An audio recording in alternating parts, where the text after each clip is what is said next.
How far have we come? Black teens, his grandparents, middle ground. I usually really like those videos. I'll give it a try. Everyone in this video was tested for COVID-19 prior to filming. Vote, vote. We've been voting for decades. Nothing meaningful has been accomplished. Oh, here comes chat war. Uh-oh.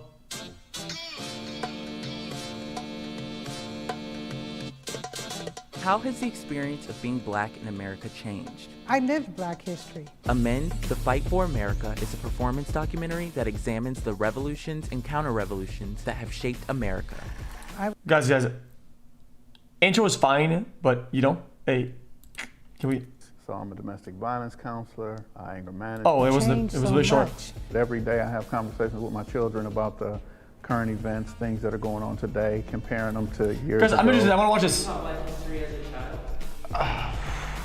Yes and no. They would, but it was always a whitewashed version of history. Like, oh, racism ended when the Civil Rights Movement was. I was taught the bare minimum. Everyone learns about Martin Luther King. I honestly wish I learned a little bit more about slavery. Today, I'm looking forward to being understood. A lot of the experiences that I have with older black people is, I'm the parent, you're the child, you don't have an opinion. In my day, we had a consensus. We knew exactly what. Just go. My name is Skip Townsend, 57 years old. It's a long intro. Born and raised right here in Los Angeles. I'm the father of 12 children. I have 15 grandchildren. I have one great grandbaby. I'm an advocate for peace. So I'm a domestic violence counselor, anger management, parenting. I'm Cynthia Singleton. I'm 74 years old. My main thing in retirement is I'm a coordinator for intergenerational tutoring program for LAUSD, and I'm happy. I'm really fortunate. I have a good life. Cool. Hi, I'm Alex Alexandra. I'm 17. I'm a high school student. I'm biracial, so it's kind of hard for me to find my part of society. So I fight for literally everybody because I understand that we are extremely marginalized and we deserve better. Cool. My name is Devin Hayden. I'm 17 years old. When I go to college, I hope to pursue a degree in political science because I feel as though there are not enough young people or black people in government. Hello, I'm Bree. I'm in school. I go to FITM and I'm studying merchandising and marketing. I also work at a bakery, just getting me through college. But yeah, I'm just taking life one day at a time. I'm just trying to figure out my space in this world. Can I get my grandparents on the right and my... Okay, here comes the questions. If you agree, step forward. If you disagree, stay back. Okay. My generation has had it harder than the other side.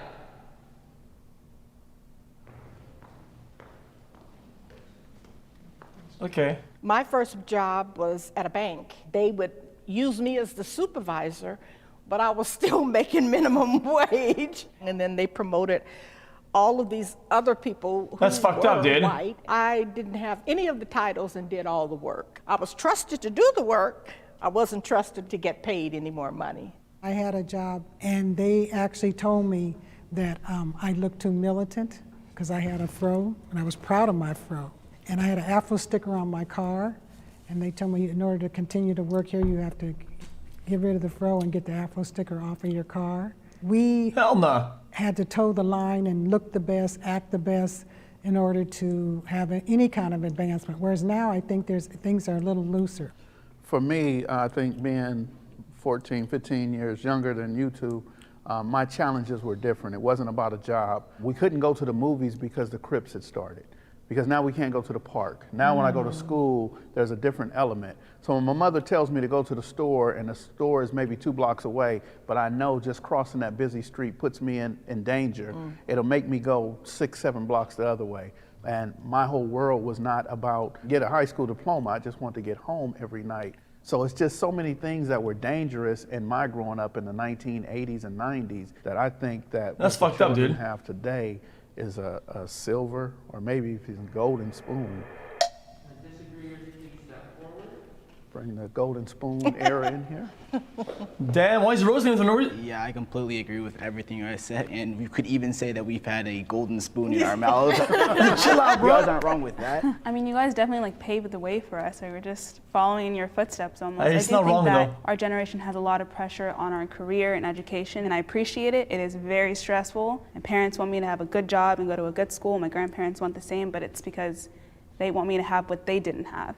I wholeheartedly agree that you guys had it way harder, but you guys were lucky in the point that you knew who the racists were. You knew the KKK was down the street over there. You knew because they was in your face with it. Now, in the face of technology and the new age, people are way covert about it. They hide it. I've had somebody comment monkey under my thing, and I didn't even know who it was. I'm only 17. I'm not prepared to have somebody on the internet who doesn't Guys, know who I am there's some call me derogatory slurs or, you know, threaten to. Guys, this is an opinion. I think she's right about this, but at the same time, I think even though there is more people were out there, there are also probably people that weren't out there just like, you know, today. To kill So it's me. kinda like you know what it's like to experience over. One has racism. A I and B, don't, but and I one need has you B. guys So in it's kind of like, situations like that because I don't know what to do. does that make sense? I do have to say one thing that I kind of disagree with. I feel as though the younger generation doesn't have as much guidance or a specific goal that you guys had. You guys had people like Malcolm X. You guys had people like Hampton. You've had. It's why I didn't agree entirely with what you said. Who do we have? Obama, maybe. You said, oh, you guys were lucky because you guys had A, right? But now we have B. It was like, okay, well they had A and B, I think. We don't really have those leaders to guide us in a certain direction. I disagree. I think you are the leaders. People are going to tell you that you have to aspire to be somewhere, but Martin Luther King Jr. and Malcolm X both died before they were 40. They were the leaders when they were your age. So you guys are the leaders. And who you hang around. See, I hung around Big Monster, Tiny Killer, Little Shooter, Baby One Punch. You guys not hanging around them. You're hanging around people who are inspired and motivated to do the same things you're doing. So the leaders are here. I don't think you recognize them because they're right next to you. Okay, fair enough. Protests should be peaceful. Absolutely not. That's okay. I've seen in the 1992 riots and also in the recent uprisings that a lot of opportunists were there. And it was an opportunity to tear up our own communities. The emotions, the drive, the passion creates something that turns violent, it turns ugly, and the rest of the world is able to see that there's a lack of control. Let's work on finding a solution rather than just destroying the community. I think one of the greatest examples Guys, if they're in front, it means yes, they agree with this. They think it should be peaceful. is the bus boycott. The world runs Guys, on economic. I'm not gonna give you. I'm just gonna give you not my take, but my perception as an outsider. In my opinion, I could be wrong. I could be wrong about this. I'm willing to be wrong, but I think it devalidates the movement, the message, and the methods when things aren't peaceful. I think it can spark even more disagreements, or I think it devalidates a lot. Economics. It's all about the money. Hurt them in the wallet. You can march till you're blue in the face, but unless they're going to lose money, then it doesn't affect them as much as the bottom line does, that these people are going to actually stop buying our products. Affect the money, and I think you'll get a much longer reaching effect. Like I said, I'm willing to be wrong about this. And you seem so peaceful. I think when we were going through the Black Lives Matter protests this past year, you know, the peaceful protests were never seen. You know, we would see a 10-second clip of it and be like, oh, there was a peaceful protest an hour ago. Although I don't agree with violence, I don't want anyone to get killed or hurt, I do think that it brings a little bit more awareness to what we're fighting for. I agree to an extent. I am a product of the Watts riots. We lived at 115th and Central. Our friends were all in those riots. They'd knock on the door and tell my mother, hey, Miss Addie, keep the kids inside. Things are getting bad out here. I don't agree with everything that happened in the Watts riots because there was a lot of destruction, but the Watts riots are still referenced today. My father always said the squeaky wheel gets the oil, but I don't want anybody to be hurt. I don't want to see a repeat of what we saw at the Capitol. None of us want to see any kind of nonsense like that. We want to have a message with what you're doing. Yeah, to some extent, I completely agree. Oh, But here at it the comes. same time, I'm a wholehearted believer in civil disobedience. For example, the founding fathers, though I am very critical of them, they used violent tactics to get from Britain to be independent. This is just property damage. I don't really necessarily care if a building gets burned down, if a cop car gets burned down, because how many people have been killed by the hands of the police and nothing has happened? The whole reason why people protest is because they're upset about something. Black people have every single right to be upset, and I don't think that we would have got the killers of George Floyd convicted had we been out there just holding the sign, please convict. No, we need to apply pressure to the government, because if they think that we're not going to step up and take action and hold them accountable, they're not going to do anything. Okay, I'm going to interject a thought since I'm the senior here. Believe this if you believe nothing else. What you do now will follow you for the rest of your life. This world is digitized, and you don't want to get in this man's system, because this brother can testify, once he gets you in that system, he will keep his foot on your neck, and you will never, ever hardly get free. Say you. And maybe I'm wrong, I just feel like the main point, the main goal should be the message and the movement. And I think if there's destruction, it should be a collateral, not a main goal. Do something by you get arrested, how's that arrest record going to affect you for the rest of your life? I want people to think of long range. I think the Black Lives Matter, what made me overjoyed, and I had tears because they got it. These kids finally got it. Vote, vote, vote. Protest, yes, but where's the power? I definitely think that you should be voting, but we have to recognize how undemocratic our system is. We've been voting for decades. Nothing meaningful has been accomplished. There are still disparities when it comes to education. There are still disparities when it comes to police brutality. There are still disparities when it comes to drug charges. These are all problems, and we've been voting, and it hasn't been working. Okay, I hear you, and I understand you. But you have to work within the system you live in. The system you live in is voting. And as you can see, Biden and Harris are in office. Voting put them there. Think about what you're doing, who it's affecting, and in the long range. It's not just that one day, it's what's the far-reaching effect of this? Okay. What's the misconception people might have about you as a grandparent? I think most people think that I'm mean. I know some of the girls where I work would say, she's mean, but boy, she'll get you out of trouble with the union. I'm very straightforward and I'm very blunt. I've always been, because I grew up in a family that was very structured. It was a very religious family, and my parents believed in corporal punishment. And I'm glad, because it's helped me a great deal in my adult life. I think it was a good thing. Hard when you're young, you don't understand it, but in the long run, I think it's a good thing. I have dated people of another race.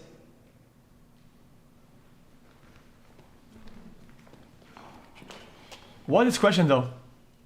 I couldn't get past a couple of dates because intergenerational. We went to Alvera Street, and lo and behold, we ran into all these brothers. And I just felt so uncomfortable.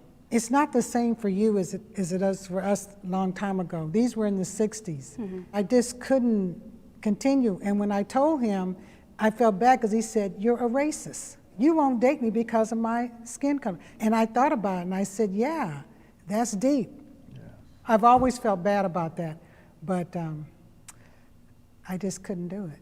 I mean, I'm in a relationship right now with a white person. If you like, that's it. It shouldn't be a discussion. Can I ask you something? Yeah, of course. When you go out and you see brothers, African-American men, do they look at you different because you're with a white guy? 1,000%. Like I told him, people are gonna look at us, and they're not looking at you, they're looking at me because I'm with you. It doesn't make me uncomfortable, but I do see people staring. I think even though I'm not against interracial dating, I think that if the child is black, that they should never lose that black culture and try to assimilate another culture. I have a problem and an issue with that. So I'm obviously a product of an interracial relationship. My mom is Filipino, my dad is black. Watching my parents try to understand each other, and then me being a biracial person, like, it's really hard to bridge that gap because my mom is an immigrant from the Philippines. She doesn't know what the black experience is. I see the disparity in understanding. And in the same sense that my dad doesn't really understand what I go through, and Why- I'm in a relationship with a why is black shambolic about person right everything? now, and it's so much simpler to explain, like, this is my experience as a black woman, this is what you will have to deal with, police brutality if my child is dark-skinned. But until this point, I've never encountered anyone that is willing to sit down with me and be like, okay, your experience is valid, we're gonna get through it together, because they completely shut down when they realize you have baggage. Guys, some of these things they're not even crazy. Like, this is a In 8th grade, discussion. I gave a speech to about 5,000 people. It was for the promotion from 8th grade to 9th grade. And they were always telling me, oh, I'm so articulate. And I don't like that very much because I'm like, well, what does that mean, you know? What? Sometimes I act white. Ooh. Uh-oh. What the fuck is that? When someone Oh. says you act white, that's not a thing. That doesn't exist. It's more like a colloquial term that people use to refer to one power. When people refer to me as like, oh yeah, you talk white, you sound white, you dress white, they're referring to That's higher bait. status than my color, my skin color. Ain't nobody gonna take me seriously if I spoke like this. If I went to a meeting and I spoke with like the little twang in your voice, they gonna think, oh, you one of them ghetto ones. You'd allow angry black women. So I have to present myself in a way that is consumable and acceptable to the people that I am presenting myself with. Do you think that you being mixed has anything to do with that? Oh yeah, Asian people have this positive stereotype that they're The model. the model minority myth, like you're the smart, you're the good minority. And if people see me as that Asian self and I distance myself from the blackness, which I've had to do before in order to give myself good opportunities, it's unfair. It doesn't apply to me. My mother used to always tell me that I act black. I'm not even we're gonna end the video. We're I almost had a there. hard time trying to get to the other side of that, and I don't think I ever reached it. I don't think I ever acted white. Maybe I should have said agree. I do act professional it's pretty in certain good. settings. Like I work in customer service. I have to raise my voice 3 octaves for people to think that I'm being respectful. And maybe people think I'm white over the phone. Maybe my name and my voice correlates. I could be white, but I never tried to be white. I think that I've heard the term, you're one of those educated black women. I love being professional. I love my education to shine. Love it. Can move in the other direction if made to do so. I can go south real quick. Okay? I think that people mistake being articulate and educated for trying to be white. But I think our generation, that was the norm. You strived every day to be intelligent. Correct. She's pretty good. You don't go out ashy, put that Vaseline on your legs and on your elbows. Don't go out with rollers in your hair. Are you crazy? We were taught She didn't fall for the you bait. have to be better. You have to look better, you have to act better, you have to dress better. You represent a whole group of people. And I think that ideology may be lost a little now when you go out. But we were trained to act the best we could act, not to use ebonics. You know, we had to survive. I don't look at it as a negative thing. James Baldwin once said that whiteness is a metaphor for power. Black people are trying to get educated, trying to seek intelligence and knowledge to gain power in one way or another, whether it be economic power, whether it be culturally. We want to be recognized as human beings. Uh-oh. All right, that was well said. The most impactful event for me was being incarcerated in LA County Jail in 1998. I was wrongfully accused and treated unfairly, in particular because my father passed away while I was about to start a trial for 2 life sentences. And the reward that I got for my father passing away is I was put in a hole. The system didn't know what to do with me, so they put me in isolation. It was done to protect the other inmates because I might have been volatile and going through something and would have exploded, and that's definitely unfair. I think that the system needs to integrate some healthier procedures. Next question, please. I have trauma.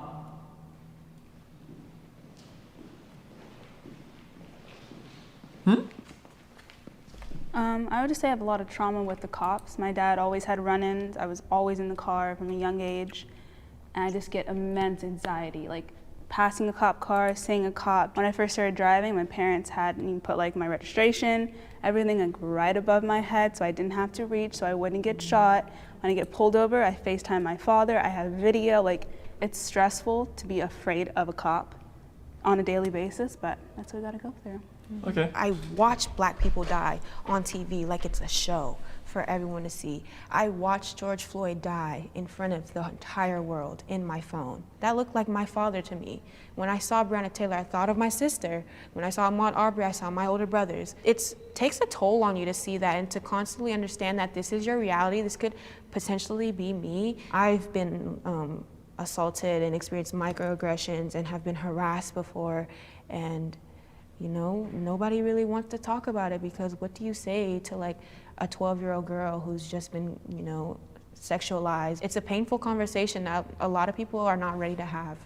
So Ooh. acknowledging everything you guys said, This- I want to talk about She talked about a whole bunch of PTSD, stuff. I but kinda- not I kinda lost post-traumatic stress track. disorder. I want to talk about what you just said, which is present. It's happening right now. I'm consistently, it's reoccurring trauma. I feel like I'm in a domestic violence relationship with law enforcement, with society, with the government. And at any moment, my life and my children's life are in danger. And you guys as well. Yeah. So it's not post-traumatic, it's present, it's right now.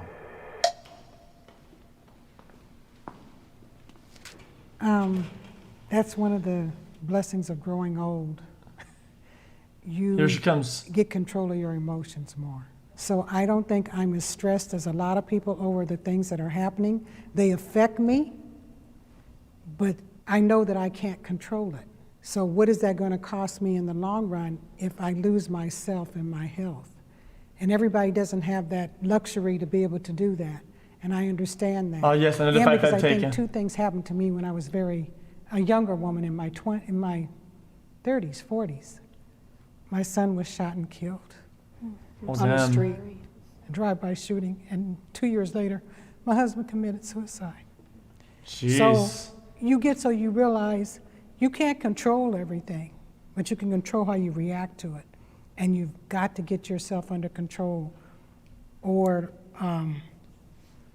you will lose yourself. So I guess in a way, I have what do you call it? PTSD. PTSD, yeah. So I seem very composed, I seem very cool. Don't do it. It's because you have to be to survive. You have to. It's all about surviving. Generational trauma is real. That's it. Post-slavery trauma Yeah. went into my grandparents, who The taught news my at the mother, moment.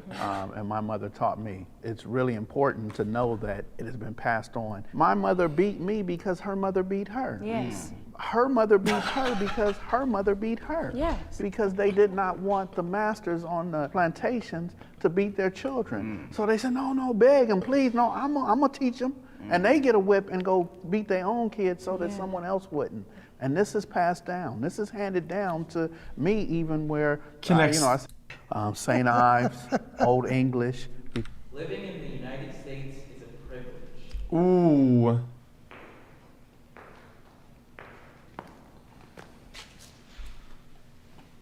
I mean, yes, there's a million flaws in our system, but we do have all these resources and programs. Some kids don't even get to read, have a book, you're have a right. pencil. So I'm lucky to be here. That's all. Yeah. I have been fortunate Correct. enough. I've traveled all over the world. Vietnam, Singapore, Japan, China, Italy, Rome, France, and there's no place like the United States because we have a middle class. Almost everywhere in the world, it's rich or poor. There's no Section 8, there's no WIC, there's no AFDC. You just on your ass. Okay.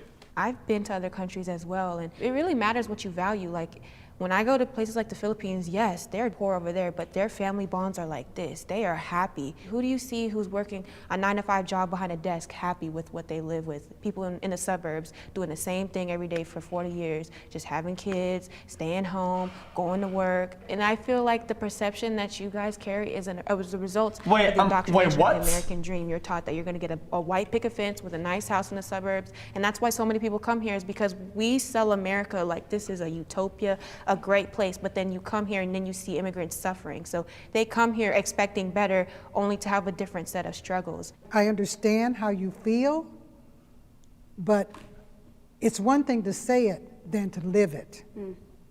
And even yourself, like when you go to the Philippines, I've been to the Philippines, they were exploited from the military base that was there. I mean, they live in deplorable conditions. Universal health care, yeah, that's all good too, but look at some of the other conditions they live in. We take a lot for granted. I just still say it's not as easy as it looks.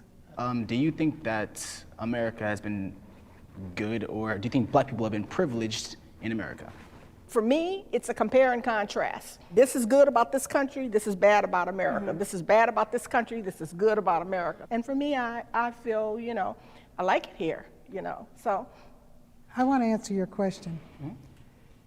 That's what's good about traveling. Fair enough. Black people are prejudiced against all over the world. It's not just in America.